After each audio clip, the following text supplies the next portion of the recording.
The Mexican Mafia prison gang is involved in a lot of dirty business. Drugs, extortion, and murder. And to operate their schemes from behind bars, they need help from the outside world. Chris Blatchford reports on an L.A. school teacher that police say is in the Mafia's corner. Chris.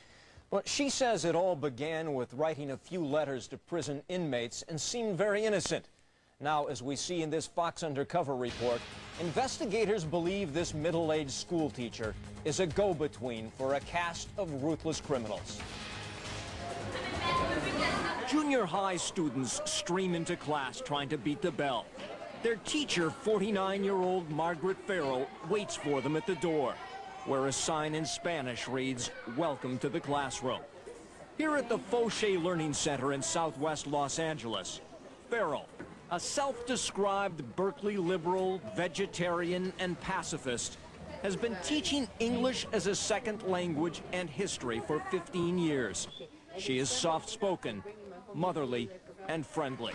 Thank you so much. But according to a secret Department of Corrections investigation, she is also a go-between, a runner for men like these.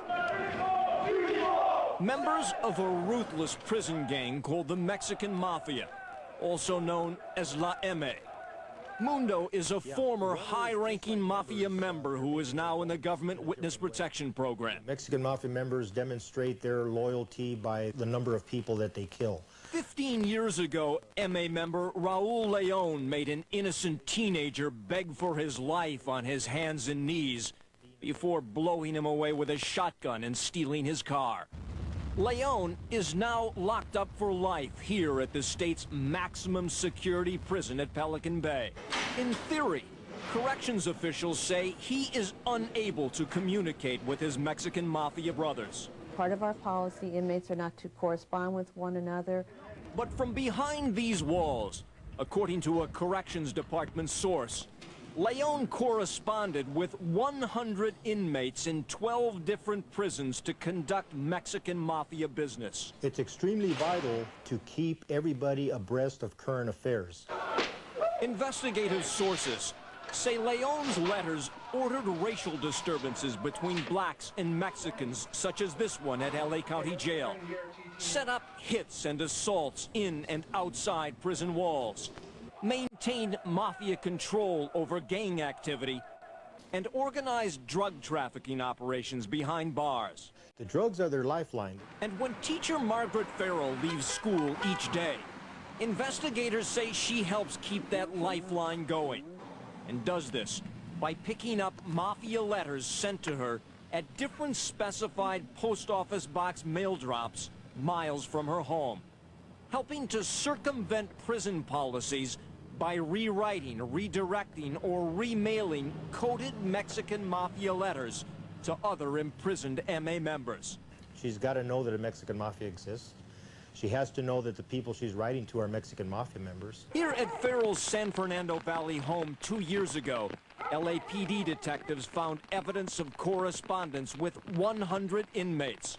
Relatively recent Leon letters describe the teacher as down for the cause, redirecting correspondence to dozens of MA members. For them to be using her that often, she must be a very trusted runner. Here at Pelican Bay alone, Farrell's list of MA pen pals have included a couple dozen killers, including Ruben Tupi Hernandez, who executed 3 people, and Jose Bat Marquez, a reputed MA hitman who paroled from Pelican Bay last summer.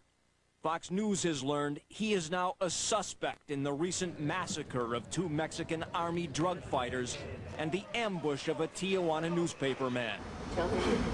Also, law enforcement sources say Farrell had $3,000 in phone bills due to Mafia soldiers calling her up from different prisons.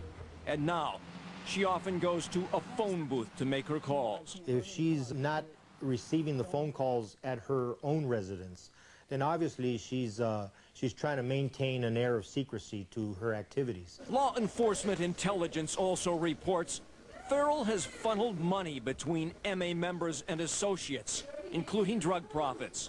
The school teacher would not consent to an on-camera interview, but told Fox News that she has corresponded with prison inmates for years, that none of her pen pals tell her they are in the Mexican Mafia, and she doesn't ask, that she doesn't believe she is violating any laws or contributing to activities that would be harmful to anyone in any way. She'd have to be pretty naive to not know that there was something going on.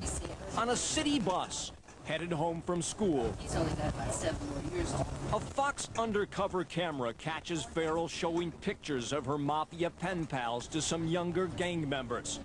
One flips her a gang sign, and she laughs. Obviously, she feels comfortable with them, and would later tell us she first got involved with former students who were with the 18th Street gang.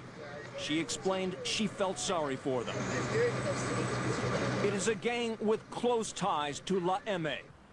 She says she is anti-violence, but her law enforcement detractors say this school teacher is, in fact, in the thick of it. Whatever her personal motives are, I guess only she can answer.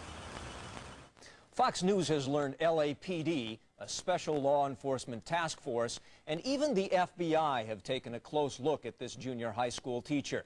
She has never been charged or convicted of a crime. With one exception, she says. In the 1970s, she was arrested for blocking the entrance to a public building.